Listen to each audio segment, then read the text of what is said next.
El primer amanecer de mi vida de casada iba a oler a ropa quemada y a humillación. Nunca imaginé que mientras el sol apenas comenzaba a asomarse por la ventana de esa habitación, que se suponía era nuestro nuevo hogar, yo estaría parada en el umbral del closet, viendo cómo mi marido sacaba mis vestidos uno por uno y los tiraba al piso como si fueran basura, como si yo fuera basura. Y lo que más me partió el alma no fue ver mis blusas favoritas caer sobre el suelo frío de madera.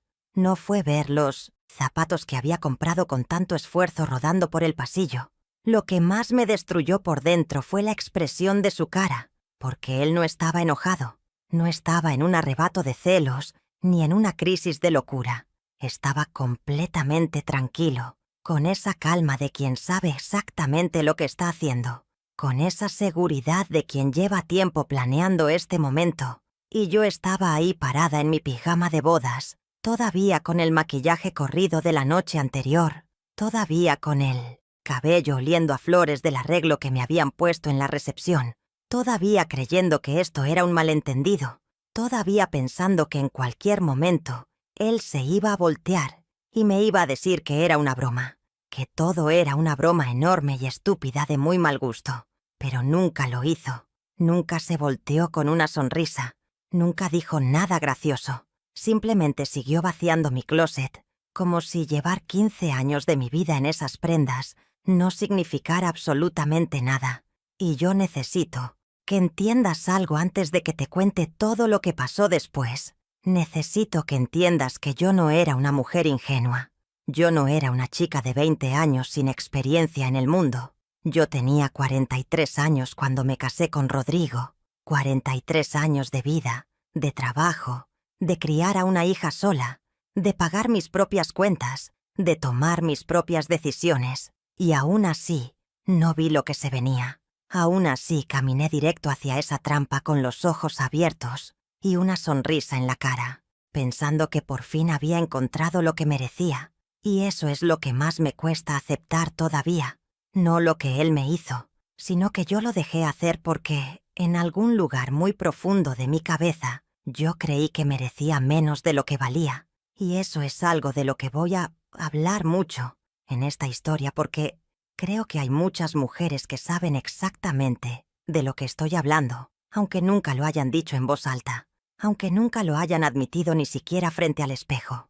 Conocí a Rodrigo en una reunión de trabajo, de esas reuniones que uno va sin ganas porque es viernes en la tarde y lo único que quieres es llegar a tu casa y quitarte los zapatos y no hablar con nadie. De esas reuniones donde la gente bebe vino mediocre en vasos de plástico y habla de proyectos que nadie va a terminar. Y él estaba en un rincón conversando con unos colegas y algo en su postura me llamó la atención. No sé si era la forma en que se paraba, muy derecho, muy seguro, o si era la manera en que los demás lo escuchaban, como si lo que él dijera siempre fuera importante, como si sus palabras tuvieran un peso especial. Y cuando me presentaron a él me extendió la mano y me dijo que había escuchado hablar mucho de mí. Y yo pensé que era la frase más gastada del mundo, pero de alguna manera en su boca sonó diferente, sonó sincero, sonó como si de verdad me hubiera buscado en esa reunión, y no al revés. Y eso me halagó más de lo que debería haberme halagado. Eso debería haberme puesto alerta porque las personas que saben exactamente qué decir en el momento exacto no siempre lo hacen por bondad. A veces lo hacen porque llevan mucho tiempo practicando, porque saben que las palabras correctas abren puertas que de otra manera permanecerían cerradas. Y la puerta que Rodrigo quería abrir era la mía, pero yo no lo supe entonces. Entonces, solo supe que era guapo de una manera madura y segura, que olía bien, que tenía las manos grandes y limpias, y que cuando me preguntó si quería ir a tomar un café otro día, lo hizo como si la respuesta no le importara demasiado, con esa indiferencia estudiada que resulta absolutamente irresistible para ciertas mujeres. Y yo era claramente una de esas mujeres. El café se convirtió en cena. La cena se convirtió en un paseo por el malecón. El paseo por el malecón se convirtió en meses de llamadas largas y mensajes a cualquier hora. Y durante todo ese tiempo, Rodrigo fue la versión más perfecta de sí mismo. Fue atento sin ser asfixiante. Fue presente sin ser pesado. Fue interesado sin parecer desesperado. Y yo, que llevaba 6 años sola después de un matrimonio que se fue deshaciendo lentamente como papel mojado. Yo, que había aprendido a no necesitar a nadie, porque necesitar a alguien significaba darle poder sobre ti. Yo me fui enamorando de él de una manera que no esperaba, de una manera que casi me asustó, de esa manera en que el amor te llega cuando ya no lo estás buscando, y por eso te pilla desarmada, sin defensas, sin los muros que construiste con tanto trabajo durante años. Y recuerdo que una noche, mientras caminábamos juntos, le dije que tenía miedo. Así nomás, directamente. Le dije, tengo miedo de esto. Y él me preguntó de qué, y yo le dije de que sea demasiado bueno, de que algo salga mal. Y él se paró en seco, me tomó la cara entre sus manos y me dijo que no iba ni a hacerme daño, que él no era como los hombres de mi pasado, que conmigo iba a ser diferente. Y yo le creí de una manera total y absoluta, que ahora me parece casi incomprensible. Pero así es el amor cuando te llega tarde. Te llega con todo el hambre acumulada de años de soledad y lo recibes sin preguntarle de dónde viene ni a dónde va. Mi hija Valentina tenía 16 años cuando empecé a salir con Rodrigo, y desde el principio tuvo algo que yo no supe interpretar correctamente. Una reserva, una distancia, no hostilidad exactamente, pero tampoco calidez. Y cuando le pregunté qué le parecía a él, me dijo que era muy perfecto. Y yo me reí y le dije que eso era algo bueno. Y ella me miró con esa mirada que tienen los adolescentes cuando saben algo que los adultos no quieren ver. Y me dijo, «Mami, nadie es tan perfecto». Y yo en ese momento pensé que era celos normales de una hija que no quiere compartir a su mamá. Pensé que era el miedo natural de una chica que creció con una madre soltera y que le daba miedo que alguien viniera a cambiar el equilibrio que habíamos construido las dos solas. Pensé todo eso excepto lo único que debía haber pensado, que tal vez mi hija de 16 años estaba viendo algo que yo, con 43 años de experiencia, no podía o no quería ver. Rodrigo y yo llevábamos 1 año y 8 meses juntos cuando me propuso matrimonio, y me lo propuso de una manera que lo decía todo sobre quién era él, aunque yo no lo entendí en ese momento. No fue una propuesta romántica, no fue de rodillas con un anillo y flores, fue una conversación seria en su apartamento, después de cenar, en la que él me presentó, y uso esa palabra con toda intención. Me presentó los beneficios de casarnos, dijo que teníamos la edad suficiente para saber lo que queríamos, que ambos teníamos estabilidad económica, que él quería una compañera de vida real, no una novia.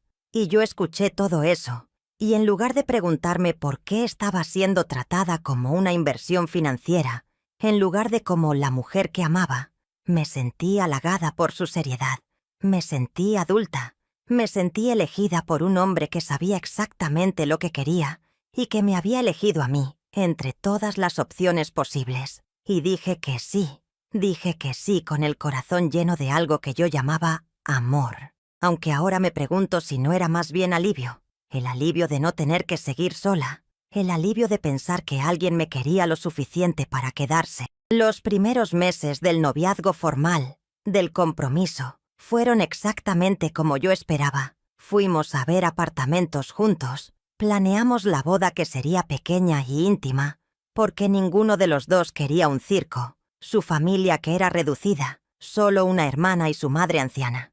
La mía, que era yo y Valentina y mis padres ya mayores en Cali. Y durante todo ese tiempo Rodrigo siguió siendo el hombre perfecto de siempre, excepto por pequeñas cosas que yo archivé en una carpeta mental marcada como insignificante. Como la vez que le dije que iba a salir con unas amigas y él me preguntó con quiénes, a dónde, a qué hora regresaba. Y cuando le dije que no sabía exactamente a qué hora regresaba, hubo un silencio breve, muy breve, apenas 1 segundo. Pero en ese segundo pasó algo en su cara que desapareció tan rápido que casi pude convencerme de que lo había imaginado.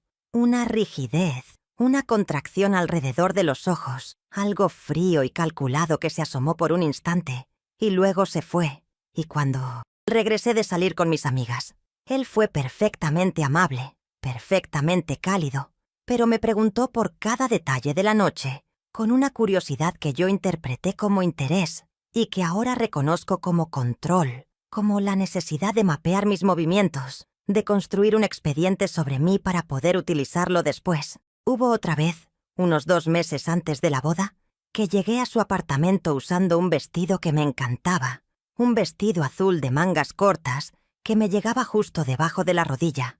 Nada escandaloso, nada que una mujer madura no usaría en cualquier reunión social. Y él me miró de arriba abajo cuando abrió la puerta, y no dijo nada en ese momento. Esperó hasta que estábamos sentados a cenar para decirme de manera muy casual, muy conversacional, como si estuviera hablando del clima, que ese vestido era un poco llamativo para su gusto, que él prefería cuando yo me vestía de manera más discreta.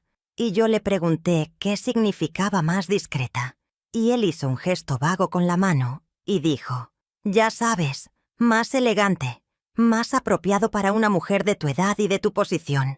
Y yo sentí algo que no supe nombrar en ese momento, algo incómodo, algo que se me instaló en el pecho como una piedra pequeña, pero lo dejé pasar porque él lo dijo de manera tan tranquila, tan razonable, tan sin malicia aparente, que pensar mal de eso me parecía una exageración de mi parte.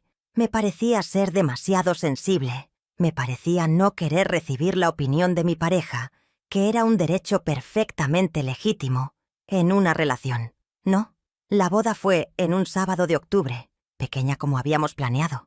Apenas 40 personas entre familia y amigos cercanos, en un jardín privado en las afueras de la ciudad. Y recuerdo que ese día yo me sentí hermosa, de una manera que hacía mucho tiempo no me sentía. Usé un vestido color champán que encontré en una boutique después de meses de búsqueda. Un vestido que me hacía la cintura y que tenía un escote modesto en la espalda.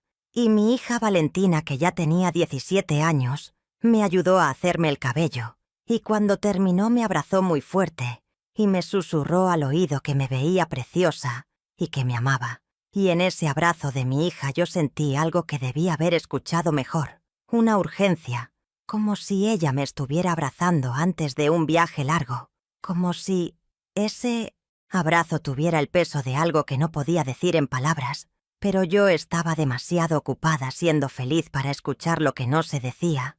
Estaba demasiado ocupada sonriendo para la cámara y recibiendo felicitaciones y brindando con champán y mirando a Rodrigo, que estaba al otro lado del jardín, hablando con alguien, y que se veía guapo e imponente en su traje gris oscuro. Y cuando se cruzó con mi mirada, me sonrió de esa manera suya, que siempre me hacía sentir como si fuera la única persona en el cuarto. Y yo pensé que era la mujer más afortunada del mundo. Pensé que finalmente había llegado a algún lugar importante. Pensé que lo que venía sería la mejor etapa de mi vida.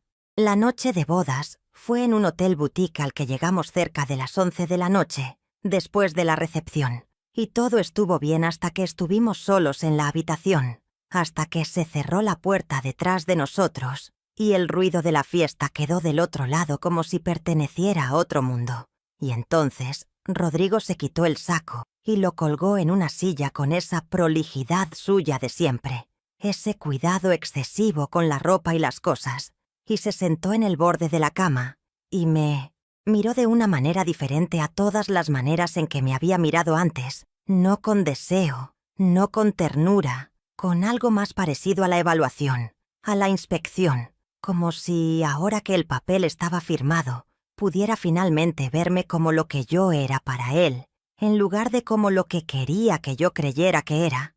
Y me dijo, con esa voz tranquila que ya estaba empezando a entender que no significaba calma sino control, me dijo que quería hablar de algunas cosas importantes, que ahora que éramos marido y mujer era el momento de establecer cómo funcionaría nuestra vida juntos. Y yo me senté frente a él todavía, con mi vestido de novia, todavía con las flores en el cabello, y lo escuché hablar durante lo que me pareció una eternidad sobre sus expectativas, sobre el tipo de esposa que él quería, sobre la imagen que debíamos proyectar juntos, sobre cómo una mujer casada, especialmente una mujer casada con un hombre, en su posición, debía presentarse al mundo de cierta manera, debía vestirse de cierta manera, debía comportarse de cierta manera. Y mientras lo escuchaba yo sentí que el vestido color champán, que tanto me había gustado, se iba volviendo más pesado. Sentí que las flores en mi cabello de pronto olían a algo que no reconocía. Sentí que la habitación del hotel que había parecido tan romántica con sus velas y sus pétalos de rosa se estaba transformando en algo diferente. Y quise decir algo. Quise interrumpirlo. Quise preguntarle de qué estaba hablando exactamente.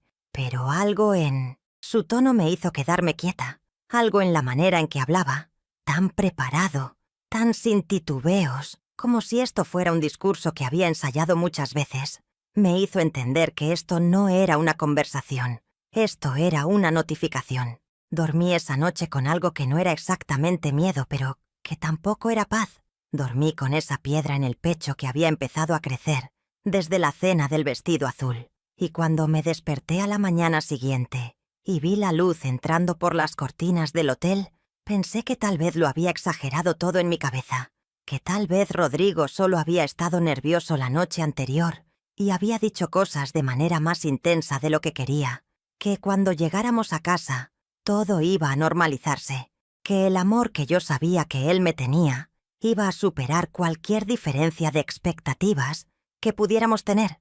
Y me levanté con esa esperanza frágil, y me di una ducha, y me puse la ropa que había traído para el día siguiente, una blusa de lino blanco y unos pantalones amplios color arena, que era una combinación que me encantaba, precisamente por lo cómoda y fresca que me hacía sentir. Y cuando salí del baño, él estaba sentado en la silla, leyendo algo en su teléfono, y levantó los ojos y me miró, y no dijo nada por un momento. Y luego dijo que eso no era apropiado. Así nomás, sin contexto. Eso no es apropiado. Y yo le pregunté qué cosa, y él señaló hacia mi blusa, y dijo que era demasiado informal para salir a desayunar, que éramos recién casados, y la gente nos reconocería del día anterior, y él esperaba que yo me presentara de cierta manera, y yo sentí que algo se rompía dentro de mí, algo pequeño pero definitivo, como la primera grieta en una pared que todavía parece sólida, pero que ya nunca va a ser lo mismo. Y le dije que no me había traído otra cosa, que eso era lo que tenía. Y él se encogió de hombros y dijo que entonces pediríamos el desayuno al cuarto. Y así fue. Desayunamos en silencio en la habitación del hotel, en nuestra primera mañana de casados, mientras yo miraba por la ventana y trataba de entender qué estaba pasando con mi vida. Llegamos a nuestro apartamento nuevo esa tarde. El apartamento que habíamos elegido juntos y que yo había decorado con tanto cuidado mezclando cosas de mis dos hogares anteriores, mi apartamento de soltera y las cosas de Rodrigo.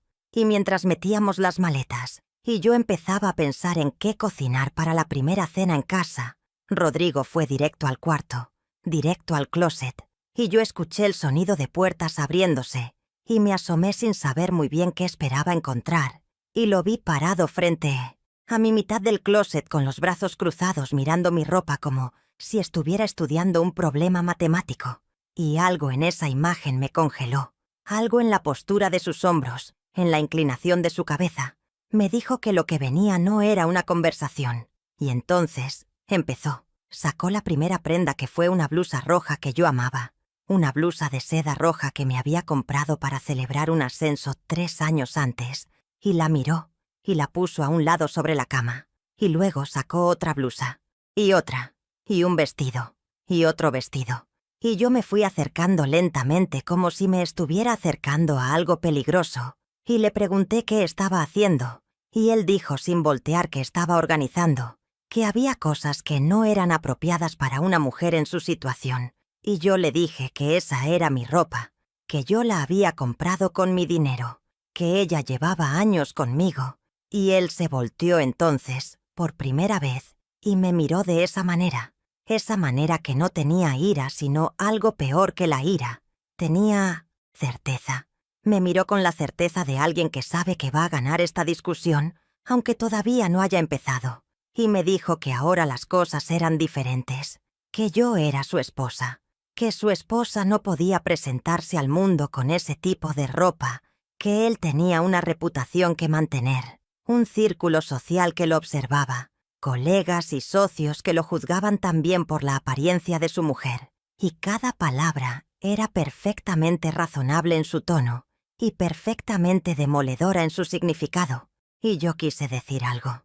Quise decirle que se detuviera, pero algo en mí no encontró la voz. Algo en mí se había paralizado entre la incredulidad y un miedo que todavía no podía nombrar correctamente. Tiró al piso 3 vestidos, 2 blusas, una falda que me llegaba al muslo, aunque no era escandalosa para ningún estándar razonable, unos jeans rotos en las rodillas que eran mis favoritos del fin de semana, y una chaqueta de cuero negro que me había regalado mi madre hace 10 años y que yo guardaba más por sentimiento que por uso. Y mientras esa chaqueta caía al piso, algo en mí se quebró de una manera diferente a todas las maneras en que me había quebrado antes, porque esa chaqueta era mi madre. Era su voz diciéndome: «Estás perfecta, mija». Cuando me la puse la primera vez, era un sábado de hace 10 años que nunca iba a volver, y verla en el suelo como si fuera un trapo viejo me produjo una rabia que subió por mi garganta como lava y que sin embargo no salió. No salió porque algo más fuerte que la rabia la empujó hacia adentro, y ese algo era el miedo a lo que pasaría si lo confrontaba de verdad, si le decía exactamente lo que pensaba de él y de lo que estaba haciendo. Y eso fue lo más revelador de ese momento.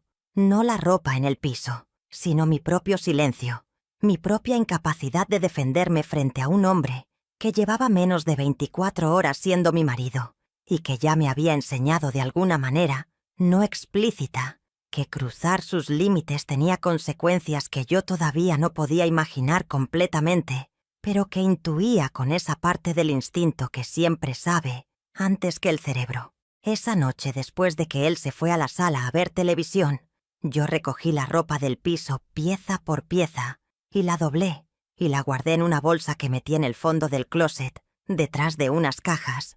No la tiré. Me negué a tirarla. Eso era lo único que podía hacer en ese momento. Guardarla, preservarla como preservaba algo de mí que todavía no me habían quitado del todo. Y mientras doblaba cada prenda, iba pensando en cómo había llegado hasta aquí, qué señales había ignorado, qué voces internas había acallado. Y lo que más me dolía era recordar a Valentina diciéndome: «Nadie es tan perfecto». Recordar ese abrazo largo y urgente antes de la ceremonia y no poder llamarla en ese momento porque, ¿qué le iba a decir? Que al primer día de casada, su madre ya estaba guardando su ropa en bolsas para salvarla del marido. No, no podía decirle eso. Todavía no. Todavía no estaba lista para decirlo en voz alta porque decirlo en voz alta significaba hacerlo real, y yo todavía tenía la esperanza idiota de que esto pudiera ser un malentendido, una etapa difícil, algo que se resolvería si yo encontraba la manera correcta de hablar con él. Los días que siguieron establecieron el patrón, porque eso es lo que era, un patrón, algo que él había diseñado y que fue implementando con una consistencia que yo tardé demasiado en reconocer como lo que era. Cada mañana cuando yo me vestía para ir al trabajo, había un comentario, a veces suave, a veces más directo, sobre lo que llevaba puesto, si el color era demasiado llamativo, si la falda era demasiado corta, aunque no lo fuera por ningún criterio razonable, si el escote era demasiado pronunciado aunque fuera apenas el cuello de un suéter. Y yo empecé a cambiar de ropa, a veces 2 o 3 veces antes de salir de casa, buscando la combinación que no generara comentarios, buscando el atuendo invisible que me dejara pasar por la mañana sin ese peso en el pecho. Y lo más perturbador no era siquiera que cambiara de ropa, sino que empezaba a creer que él tenía razón, que algo en mí era efectivamente inadecuado, que mi gusto era efectivamente problemático. Y eso, ese proceso de convencerme de que mi percepción de mí misma era incorrecta y que la de él era la válida, eso era el corazón de lo que estaba pasando, aunque yo no tuviera todavía el vocabulario para nombrarlo. Una semana después de casados, descubrí que la bolsa donde había guardado la ropa que él tiró al piso había desaparecido del closet, y le pregunté dónde estaba, y él me dijo que la había donado. Así de simple. La había donado, como si esa ropa fuera suya, como si los 10 años de vida que yo llevaba en esas prendas no contaran para nada, como si la chaqueta de cuero de mi madre fuera algo sin valor que podía regalarse a un desconocido, y la frialdad con que me lo dijo, sin disculparse, sin siquiera reconocer que había hecho algo que requería explicación, me enseñó algo fundamental sobre la naturaleza de lo que estaba viviendo. Esto no era un hombre que perdía el control y luego lo recuperaba. Esto no era un hombre impulsivo que decía cosas que después lamentaba. Esto era un hombre que sabía exactamente lo que hacía y que esperaba que yo lo aceptara porque la alternativa, lo que pasaría si no lo aceptaba, era algo que él ya me había comunicado sin palabras, de maneras que yo seguía, eligiendo no ver completamente. Llamé a mi madre esa tarde desde el baño con el grifo del agua abierto para que él no escuchara, que era algo que ya había empezado a hacer sin siquiera darme cuenta de que lo hacía, y le dije que estaba teniendo una semana difícil de adaptación al matrimonio, y mi madre me dijo lo que las madres siempre dicen, que al principio es difícil, que hay que aprender a vivir juntos, que hay que ceder en algunas cosas, que el amor requiere paciencia. Y yo escuché todo eso, y asentí, y dije que sí, y colgué. Y me senté en el borde de la bañera y lloré sin saber exactamente por qué lloraba.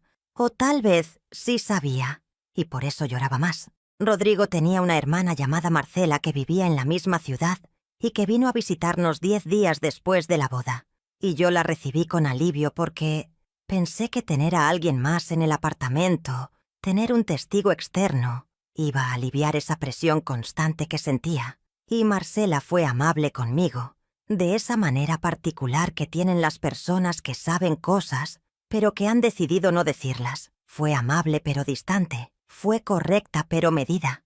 Y en algún momento de esa visita, cuando Rodrigo salió un momento a atender una llamada, y quedamos ella y yo solas en la cocina, Marcela me miró y me dijo, eligiendo muy cuidadosamente sus palabras, que Rodrigo siempre había sido muy particular con las cosas, que en la familia habían aprendido que era mejor no discutirle ciertas ideas, porque él tenía una manera de ver el mundo que no cambiaba. Y yo le pregunté qué quería decir con eso, y ella bajó los ojos a su taza de café, y me dijo que simplemente que él necesitaba que las cosas fueran de cierta manera para sentirse bien, y que cuando las cosas no eran de esa manera, él se ponía de un humor que era mejor evitar, y en ese momento escuché el sonido de sus pasos regresando por el pasillo, y Marcela levantó la taza y cambió el tema con una fluidez que me dijo que era una habilidad que había practicado mucho, y yo me quedé con esas palabras incompletas flotando en algún lugar entre el estómago y el pecho, no como una respuesta, sino como otra pregunta que todavía no tenía el valor de hacerme. 3 semanas después de la boda, Rodrigo llegó a casa con 4 bolsas de una tienda de ropa y las puso sobre la cama, y me dijo que había comprado algunas cosas para mí.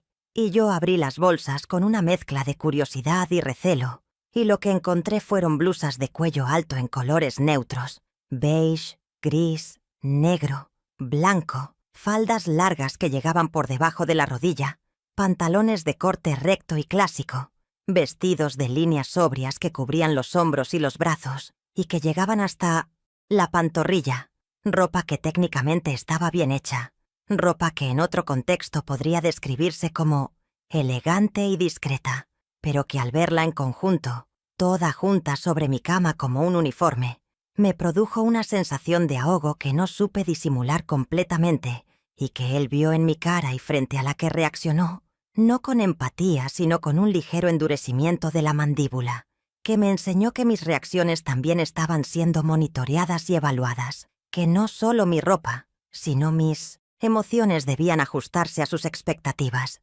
Y le dije gracias porque no supe qué más decir, y me volteé para colgar las prendas en el closet, y sentí su mirada en mi espalda como algo físico, como algo que empujaba. Lo que pasó en el mes siguiente fue una guerra silenciosa, que solo yo sabía que estaba ocurriendo. Porque Rodrigo no levantaba la voz, Rodrigo no me insultaba, Rodrigo no me amenazaba con palabras explícitas. Lo que hacía era más sofisticado, y por eso más difícil de nombrar y de combatir. Lo que hacía era crear un ambiente donde cada decisión mía sobre mi apariencia podía ser correcta o incorrecta, según criterios que nunca estaban completamente claros, donde yo nunca sabía con certeza si lo que llevaba puesto ese día iba a generar una aprobación silenciosa o un comentario que podía ser apenas una frase, pero que tenía el peso de una sentencia. Y esa incertidumbre, ese caminar en un campo minado invisible, empezó a cambiarme de maneras que yo no podía ver en ese momento, pero que otras personas sí estaban viendo. Mi amiga Carmen, que trabaja conmigo, me preguntó un martes si estaba bien. Me dijo que me veía diferente, que había algo en mí que no reconocía. Y yo le dije que estaba cansada, que la adaptación al matrimonio estaba siendo más intensa de lo que esperaba. Y ella me miró de esa manera en que los amigos a veces te miran cuando quieren decirte algo, pero no saben si tienen permiso. Y yo, en lugar de abrirle la puerta, la cerré, porque no estaba lista, porque decírselo a Carmen significaba empezar a construir una narrativa de lo que estaba viviendo, y yo todavía no quería esa narrativa. Todavía quería poder creer que esto era algo que se podía arreglar desde adentro. Valentina vino a visitarme el primer fin de semana de noviembre, casi un mes después de la boda, y yo me preparé para esa visita con una mezcla de felicidad genuina, de ver a mi hija, y de algo que me avergüenza admitir que fue ansiedad, porque sabía que Valentina me miraba de una manera que lo veía todo, y que yo iba a tener que sostener esa mirada. Y cuando llegó y nos abrazamos, y nos sentamos a tomar café en la cocina, mientras Rodrigo estaba en su estudio haciendo algo, Valentina me miró de arriba abajo, y luego me miró a los ojos, y me preguntó si eso era lo que estaba usando ahora, señalando mi blusa de cuello alto color beige, y yo le dije que sí, que era cómoda, y ella frunció el ceño de una manera que era exactamente la de su abuela, esa manera en que las mujeres de mi familia aprietan los labios cuando están procesando algo que no les gusta, y me preguntó si era feliz, así nomás, directamente como solo los hijos pueden preguntarles cosas a sus padres. Y yo le dije que estábamos adaptándonos, que había cosas que aprender de vivir juntos. Y ella me dijo, mami, y hubo algo en la manera en que pronunció esa palabra, algo que era preocupación y amor y advertencia al mismo tiempo, que me partió el corazón de una manera que todavía recuerdo. Y antes de que pudiera seguir hablando, escuchamos los pasos de Rodrigo en el pasillo, y la conversación terminó. Y durante el resto de la visita, Valentina fue correcta con él, de esa manera fría y controlada, que me dijo que mi hija de 17 años tenía más claridad sobre mi situación de lo que yo misma tenía. El incidente que cambió las cosas, el que hizo que ya no pudiera seguir archivando todo como insignificante o como adaptación normal, ocurrió un sábado de finales de noviembre, cuando recibí una invitación de una amiga muy cercana, Sofía, para su cumpleaños, una cena en un restaurante elegante, y yo saqué del fondo del closet, de donde lo había guardado escondido como un acto de resistencia inconsciente, un vestido negro de manga larga que me llegaba a la rodilla, un vestido que por cualquier criterio objetivo era completamente apropiado para una cena elegante, modesto, sofisticado, de buena calidad. Y cuando me lo puse y salí del baño y Rodrigo me vio, su expresión fue la que yo ya conocía, esa inmovilidad en la cara que era peor que cualquier grito porque significaba que estaba calculando, y me dijo que no era apropiado. Y yo le pregunté qué no era apropiado exactamente, porque necesitaba que me lo dijera con palabras. Necesitaba que lo dijera en voz alta porque ya no podía seguir interpretando silencios. Y él me dijo que el escote era demasiado, y el escote era un simple escote en V, que mostraba el cuello y apenas el comienzo del esternón. Absolutamente nada que cualquier persona razonable señalaría como provocativo. Y yo le dije que me parecía perfectamente apropiado, y que iba a ir así.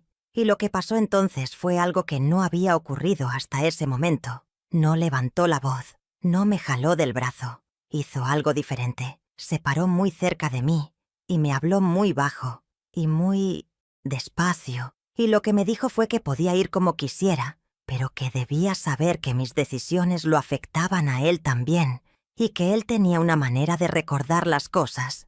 Y esa frase construida para no significar nada específico y sin embargo significar todo, me heló la sangre de una manera que no puedo describir completamente, porque en esa frase estaba todo lo que él nunca había dicho explícitamente, pero que yo llevaba semanas sintiendo. Y me cambié el vestido, me puse una de las blusas que él había comprado y fui a la cena de Sofía con una sonrisa que no llegaba a los ojos y con el corazón en el estómago. Y cuando Sofía me vio y me preguntó si estaba bien, le dije que sí, aunque era la mentira más obvia que había dicho en mi vida. Las semanas siguientes fueron una serie de pequeñas erosiones, de cosas que yo iba dejando ir una por una, pensando que preservar cada batalla era más importante que perder la guerra, aunque la guerra ya la estaba perdiendo sin saberlo, porque lo que él estaba haciendo no era ganar batallas, sino redefinir el terreno, cambiar las reglas del juego, de manera tan gradual y tan consistente, que yo ya no sabía dónde estaba el límite de lo aceptable, porque el límite se movía cada vez que yo creía haberlo encontrado. Y empecé a salir menos con mis amigas porque prepararse para salir se había convertido en una negociación agotadora que a veces no valía el esfuerzo. Y empecé a vestirme en el trabajo también de manera más conservadora, aunque él no estuviera ahí para verme, porque su mirada se había instalado en mi cabeza. Su criterio se había convertido en un filtro por el que yo pasaba todas mis decisiones sobre mi apariencia, incluso cuando estaba sola, incluso cuando estaba en lugares donde él nunca me vería. Y eso es lo más aterrador cuando lo pienso ahora, que el control se volvió interno, que yo me convertí en mi propio carcelero. Carmen me llamó un martes en diciembre y me preguntó si algo estaba pasando en mi matrimonio. Y esta vez no cerré la puerta. Esta vez me quedé sentada en mi escritorio, después de que todos se fueron, y le dije que sí, que algo estaba pasando, que no sabía cómo nombrarlo, que me sentía atrapada de una manera que no entendía completamente. Y Carmen estuvo en silencio por un momento, y luego me dijo una cosa que se me quedó grabada, y que cambió la manera en que empecé a ver todo lo que estaba viviendo. Me dijo que lo que yo describía tenía un nombre, que no era adaptación, y no era diferencia de opiniones, y no era aprendizaje de vida en pareja, que lo que yo describía era control, y que el control en una relación no empieza con golpes ni con gritos, empieza exactamente así, con pequeñas cosas que van redefiniendo quién eres hasta que ya no te reconoces. Y cuando colgué, estuve largo rato mirando la pantalla de mi teléfono, pensando en esa palabra, control, rodándola por la boca como algo que hay que aprender a pronunciar antes de entender completamente lo que significa. Esa noche en casa, Rodrigo estaba de buen humor, de ese humor particular suyo, que a mí ya me generaba desconfianza porque nunca sabía qué lo causaba ni qué lo precedía. Y cenamos juntos y hablamos de cosas triviales, y yo lo miré de una manera diferente por primera vez. Lo miré intentando ver lo que Carmen me había dicho que existía, y lo vi de una manera que ya no pude desver. Vi la manera en que controlaba la conversación siempre, la manera en que cada tema derivaba hacia algo que le daba a él la oportunidad de establecer su criterio o su autoridad. Vi la manera en que monitoreaba lo que yo comía con comentarios que sonaban a interés por mi salud, pero que yo ahora reconocí como otra forma de evaluación. Vi la manera en que cuando yo decía algo con lo que no estaba de acuerdo, no me contradecía directamente, sino que hacía una pequeña pausa y luego cambiaba el tema de una manera que hacía que mi comentario quedara flotando sin respuesta, como si no mereciera una. Y toda esa arquitectura del control que él había construido tan cuidadosamente a mi alrededor se volvió de pronto visible de una manera que no podía ignorar. Empecé a guardar cosas en la oficina, cosas de las que él no sabía, la blusa roja de seda que yo había logrado rescatar antes de que donara todo, unos jeans que había comprado durante un almuerzo sin decírselo, un libro que me había recomendado Carmen que hablaba sobre patrones en relaciones abusivas y que sabía que si llegaba a casa se convertiría en otra conversación que no quería tener, y guardar esas cosas en la oficina me daba algo que en ese momento no supe nombrar como lo que era la construcción de una salida, la preparación inconsciente de un escape que mi mente inteligente estaba planificando, mientras mi corazón todavía intentaba creer que había una manera de arreglar esto desde adentro, que había alguna conversación posible, algún acuerdo que pudiéramos alcanzar, que me permitiera seguir siendo quien era dentro de ese matrimonio. La conversación que lo cambió todo ocurrió en enero, 2 meses y medio después de la boda, y ocurrió porque yo la busqué, porque llegué a ese punto de agotamiento donde ya no podía seguir administrando el miedo y la esperanza en proporciones iguales, y necesitaba saber de verdad con qué estaba lidiando. Y una noche después de que él se metiera a bañar, yo me senté en la cama y decidí que cuando saliera le iba a decir todo lo que había acumulado, todo lo que sentía, todo lo que necesitaba, que cambiara si íbamos a seguir en este matrimonio. Y cuando salió del baño y me vio sentada en esa postura, me preguntó qué pasaba, y yo respiré profundo y le dije que necesitábamos hablar de verdad, que lo que estaba pasando con mi ropa y con el control de mis decisiones me estaba afectando de una manera muy seria, que yo era una mujer adulta con 43 años de vida y que no iba a seguir pidiendo permiso para vestirme o para ver a mis amigas, que si íbamos a seguir juntos, necesitábamos llegar a un acuerdo diferente. Y mientras yo hablaba lo observé de cerca, observé su cara buscar la reacción adecuada y no encontrarla de inmediato. Observé un segundo de algo que podría haber sido sorpresa antes de que se instalara esa calma habitual. Y cuando terminé de hablar, él estuvo en silencio por varios segundos y luego me preguntó, con una voz completamente neutra, si yo creía que él era el problema. Y yo le dije que sí, que el problema era que él quería controlar aspectos de mi vida que no eran suyos para controlar. Y entonces él hizo algo que no esperaba. Sonrió de una manera que no tenía calor ni humor, y me dijo que yo estaba confundiendo su cuidado con control, que todo lo que había hecho era por protegerme, por proteger nuestra imagen juntos, que yo no entendía cómo funcionaba su mundo, que me estaba ayudando a adaptarme a una vida diferente a la que había tenido, y cada palabra estaba diseñada para hacer que mi queja sonara como un malentendido de mi parte, como una ingratitud, como una incapacidad mía de entender lo que él me estaba ofreciendo. Y lo peor es que por un momento, solo por un momento, sentí que tal vez tenía razón. Sentí esa grieta de duda que siempre había encontrado la manera de abrir en mí. Y entonces algo se afirmó en mi interior, algo que llevaba años construyéndose de manera silenciosa. La voz de 43 años de vida, de una hija criada sola, de cuentas pagadas, de trabajo hecho, me dijo que no tenía razón, que sabía perfectamente la diferencia entre cuidado y control, y esa voz esta vez no la acallé. Le dije que iba a buscar ayuda, que iba a hablar con alguien, un terapeuta, no porque creyera que yo estaba loca, sino porque necesitaba un espacio para pensar con claridad, y él me dijo que hiciera lo que quisiera, con esa indiferencia calculada. Pero esa noche cuando me acosté y cerré los ojos, algo había cambiado en la geometría de ese apartamento. Algo en el equilibrio de poder había empezado a moverse, aunque fuera solo unos milímetros. Y esos milímetros importaban.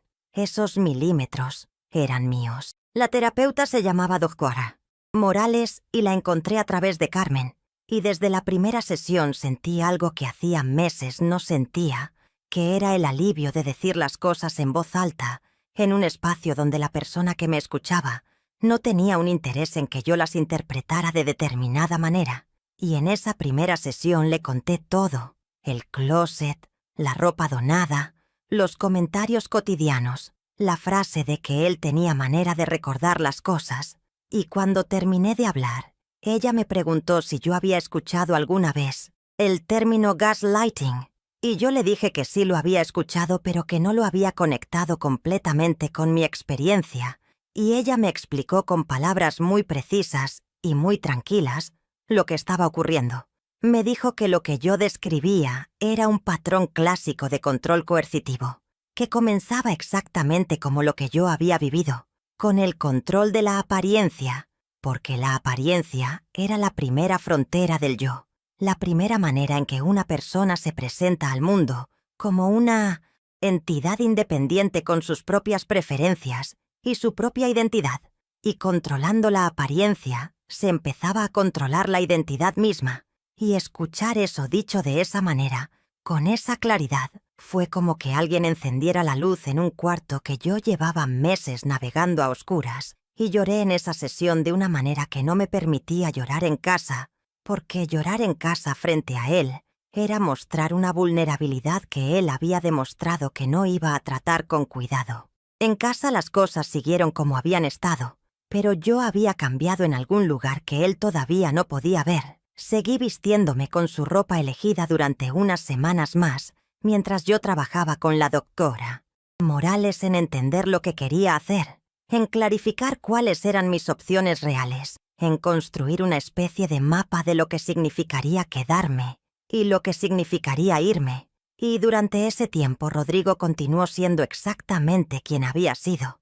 Los comentarios cotidianos, el monitoreo silencioso, la mirada que evaluaba. Y hubo una tarde en que llegué a casa y encontré que había sacado del cajón donde yo guardaba unos pañuelos bordados que eran de mi abuela, unos pañuelos que guardaba porque eran lo único que me quedaba de ella que podía tocar, y los había puesto sobre la mesa con una nota que decía que el cajón lo necesitaba para otras cosas y que eso podía ir a la caja de recuerdos en el armario. Y esa nota tan razonable y tan fría sobre los pañuelos de mi abuela muerta, fue algo que se instaló en algún lugar muy profundo de mí y que fue lo último que necesitaba para saber con certeza lo que tenía que hacer. Llamé a Valentina esa noche desde el baño, con el grifo del agua abierto, y esta vez no le dije que estaba cansada. Esta vez le dije la verdad. Le dije que había cometido un error enorme y que estaba trabajando para salir de él. Y Valentina estuvo en silencio por un momento, y luego me dijo que lo sabía, que lo había sabido desde el principio, y luego me dijo que me amaba y que estaba ahí para lo que necesitara.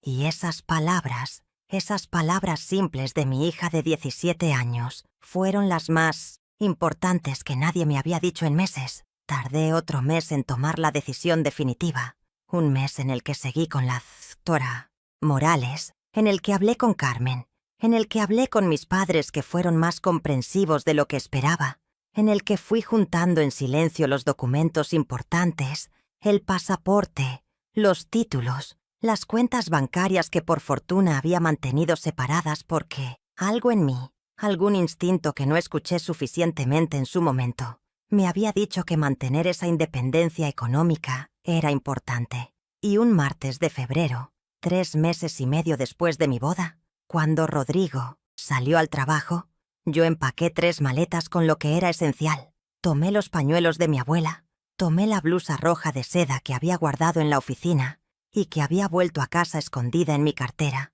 tomé las fotos de Valentina que tenía en mi mesa de noche y me fui.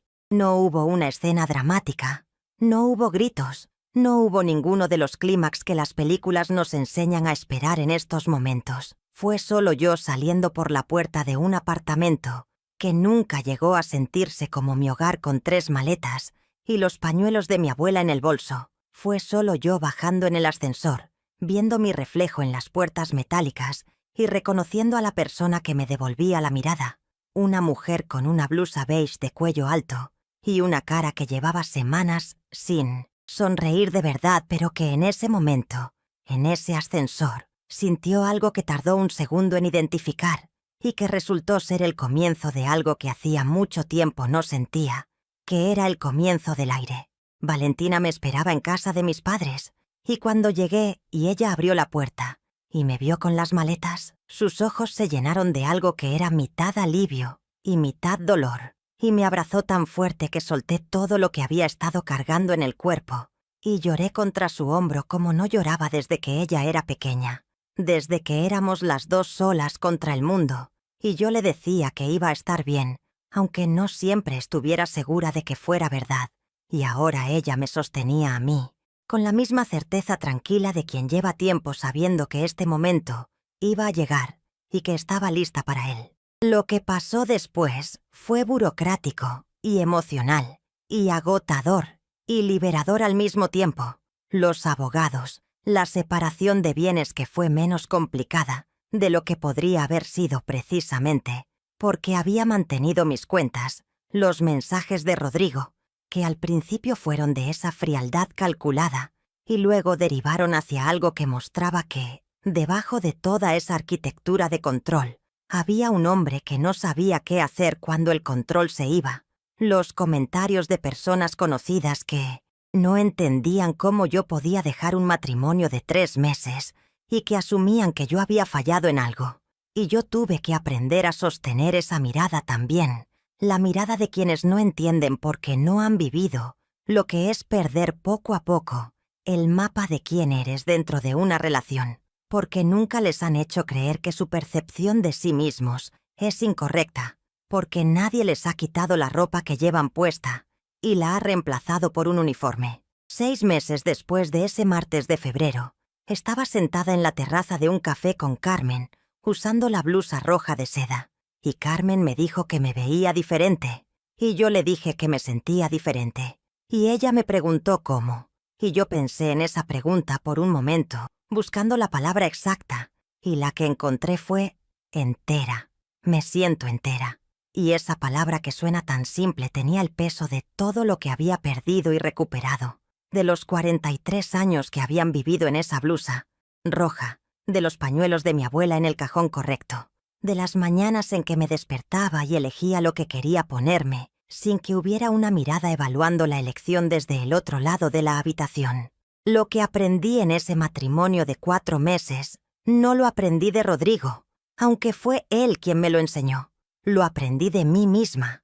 Aprendí que la manera en que dejamos que otros nos traten siempre empieza mucho antes de que podamos reconocer el patrón completo.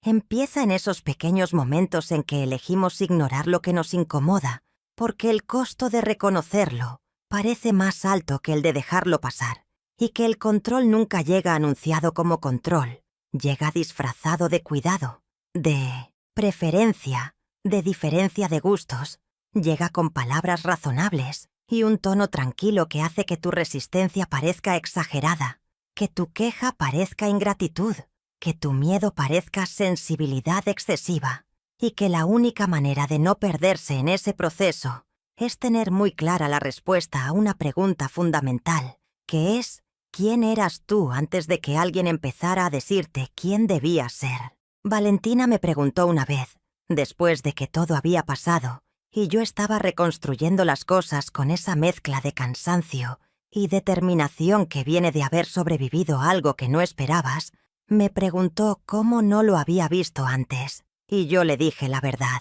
Le dije que lo había visto, que habían sido muchas señales y muchos momentos de incomodidad que yo había elegido interpretar de manera diferente a cómo se presentaban, y que eso no me hacía estúpida sino humana, y que el amor, o lo que creemos que es amor cuando en realidad es la necesidad de no estar sola, tiene una manera de hacer que veamos lo que queremos ver, en lugar de lo que está frente a nosotros. Y Valentina me escuchó con esa madurez precoz que siempre ha tenido, y me dijo que ella también había aprendido algo de todo esto, que había aprendido que cuando algo no se siente bien desde el principio, no es adaptación, ni nervios, ni diferencia cultural, ni nada de lo que los adultos dicen para justificar lo inexplicable, que cuando algo no se siente bien desde el principio generalmente, es porque no está bien, y que confiar en ese instinto, aunque todo lo demás diga que estás exagerando, es quizás la cosa más importante que una persona puede aprender a hacer en su vida. Hoy uso lo que quiero. Eso suena tan pequeño dicho así, tan obvio, tan insignificante comparado con todo lo que hay en el mundo. Y sin embargo para mí tiene un peso que es difícil de explicar a alguien que nunca lo ha perdido. La libertad de abrir un closet y sacar lo que me apetece ese día, sin calcular las consecuencias, sin pasar el atuendo por el filtro de la mirada de nadie, sin anticipar el comentario que vendrá, sin cambiarme 2 o 3 veces, buscando la versión de mí misma que no genere tensión. Esa libertad que parece tan básica que casi da risa mencionarla, es en realidad el fundamento de todo lo demás. Es la primera y más concreta expresión de que uno es una persona con una identidad propia, que no pertenece a nadie más, y perderla, aunque sea solo por 4 meses, te enseña a valorarla de una manera que no podrías haber aprendido de ninguna otra forma. Si hay algo que quisiera que te llevaras de esta historia, no es la historia de un mal matrimonio. Hay miles de esas, y la mía no es la más dramática, ni la más extrema, ni la más complicada. Lo que quisiera que te llevaras es la imagen de esa bolsa de ropa que guardé en el fondo del closet esa primera noche, esa decisión pequeña y silenciosa de no tirar lo que él había tirado, de preservar, aunque fuera escondida, una parte de mí que todavía no sabía cómo defender en voz alta, porque esa bolsa fue el principio. Esa bolsa fue el primer acto de una resistencia que tardó semanas en convertirse en palabras y meses en convertirse en acción, pero que empezó ahí, en ese gesto secreto de doblar mi ropa en la oscuridad y decirme a mí misma que todavía existía, que todavía era alguien, que la persona que había construido 43 años de vida no iba a desaparecer por las decisiones de un hombre que llevaba menos de 24 horas siendo su marido. Y si tú estás leyendo esto, y algo de lo que te conté resuena en ti, si hay algún momento en tu propia historia que reconoces, aunque no quieras reconocerlo, si hay algo que te incomoda, que llevas tiempo eligiendo no mirar directamente, te pido que hagas lo que yo tardé demasiado en hacer, que te lo digas a ti misma, que lo digas en voz alta, aunque sea en el baño con el grifo del agua abierto, porque el primer paso no es siempre el más dramático. A veces el primer paso es solo llamar las cosas por su nombre, y ese nombre cambia todo.